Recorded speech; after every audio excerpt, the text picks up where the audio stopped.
السلام علیکم مائی beautiful people, I hope آپ سب خیریت سے ہوں گے۔ اللہ تعالیٰ زندگی میں برکتیں کرے اور تمام مشکلات ہم سب کی حل کر دے، آمین ثم آمین۔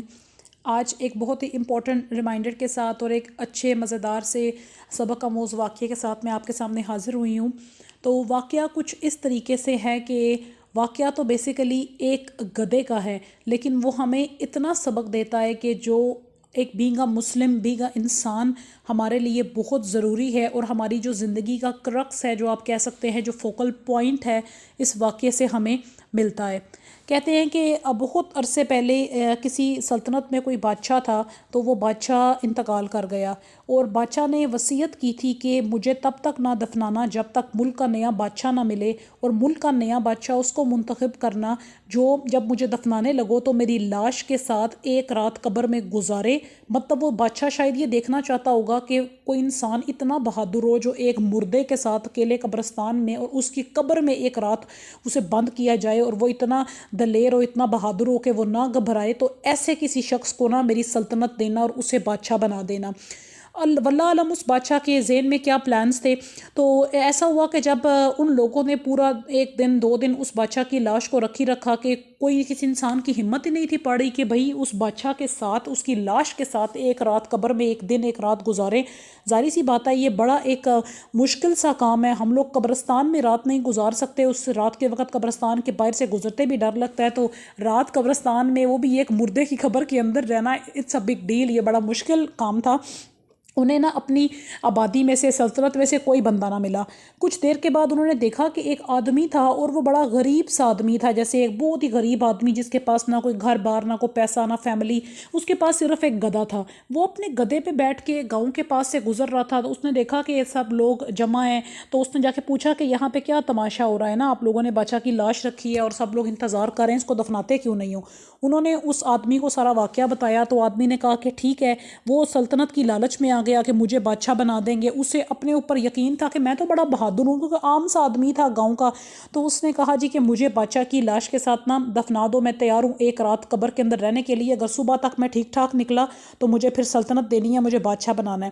لوگوں نے کہا چلو ٹھیک ہے۔ ابھی وہ اس کو دفنا کے چلے گئے، ابھی 2-4 گھنٹے ہی گزرے تھے کہ قبر سے چیخوں کی آوازیں آنے لگ گئی، وہ آدمی چیخیں مارنے لگ گیا، مجھے باہر نکالو، مجھے باہر نکالو۔ لوگ آئے، اس کو باہر نکالا، تو لوگوں نے کہا کہ بس تمہاری ہمت ختم ہو گئی، تم تو بڑی بڑی باتیں کر رہے تھے کہ میں گزار لوں گا رات اور میں بڑا بہادر ہوں اور یہ تو وہ۔ تو اس آدمی نے کہا کہ اللہ کے بندو، میں ڈرا نہیں ہوں، میں نے جو واقعہ دیکھا ہے، جو حالات دیکھے ہیں، اس کی وجہ سے میں نے اس سلطنت کو لینے سے انکار کر دیا ہے۔ لوگوں نے کہا کہ تمہارے ساتھ کیا ماجرا پیش آیا؟ انہوں نے کہا کہ جب تم مجھے اور اس بادشاہ کی لاش کو دفنا کے قبر میں چلے گئے تو فرشتے آئے، ان فرشتوں نے مجھ سے حساب لینا شروع کیا، مجھ سے، بادشاہ سے نہیں، مجھ سے حساب لینا شروع کیا کہ تمہارے پاس جو گدھا ہے مطلب کہاں سے آیا، اسے کس کام میں لگاتے، اور ایچ اینڈ ایوری تھنگ۔ تو وہ اس آدمی کے بڑے تاریخی الفاظ تھے کہ جب میں ایک گدھے کا حساب نہیں فرشتوں کو دے پایا، تو میں اتنی بڑی سلطنت کا اگر مالک بن جاؤں گا تو میں اللہ کو حساب کیسے دوں گا؟ اب اس واقعے کے اندر انسان کے لیے، ایک مسلمان کے لیے اتنا کرکس چھپا ہے کہ ہم لوگ جو بھی عمل کرتے ہیں، واٹس سو ایور، کوئی بھی ایکٹیویٹی کرتے ہیں، تو اگر ہم لوگ یہ سوچتے ہیں کہ ہمارا کوئی بھی عمل، کوئی بھی ایکٹیویٹی اچھا کام ہے، برا کام ہے، اللہ تعالیٰ سے چھپا ہوا ہے کہ یا ہمیں نہیں پوچھا جائے گا، تو یہ سب سے بڑی ہماری مسٹیکن تھاٹ ہے۔ ہم لوگ غلط سوچتے ہیں کہ چھوٹی سی چھوٹی چیز کا اچھائی ہے، برائی ہے، ہم نے اللہ کو حساب دینا ہے۔ آپ سوچیں کہ وہ ایک غریب آدمی تھا جس کے پاس نہ گھر، نہ کچھ، نہ کھانے پینے کے کوئی پیسے، بس وہ اپنے ایک گدھے پہ جا رہا تھا۔ ہماری نظر میں ایک آدمی جس کے پاس صرف ایک گدھا ہے اور وہ بیچارہ بہت ہی غریب ہے، ہم اسے کتنا مسکین سمجھتے ہیں، ہم سمجھیں گے کہ بھائی یہ تو ڈائریکٹ جنت میں جائے گا، اس کے پاس تو کچھ ہے ہی نہیں، اس نے حساب کہاں سے دینا ہے؟ لیکن اللہ تعالیٰ نے اس گدھے والے انسان سے بھی حساب لیا۔ تو اللہ کے رسول پاک صلی اللہ علیہ وسلم کا یہی فرمان مبارک ہے کہ صحابہ کرام بھی حساب دیں گے۔ جب صحابہ حساب دیں گے تو آپ حساب لگائیں گے ہم جیسے لوگوں کا کیا حال ہوگا۔ تو اللہ تعالیٰ بے شک بہت رحمان و رحیم ہے، لیکن زندگی میں جو بھی عمل کریں، جو بھی ٹاسک کریں، اپنی جاب پلے، اپنی ورک پلیس پہ، اپنے گھر میں، اپنے رشتہ داروں میں، اپنے نیبرز کے ساتھ، کبھی کبھی میں سوچتی ہوں کہ انسان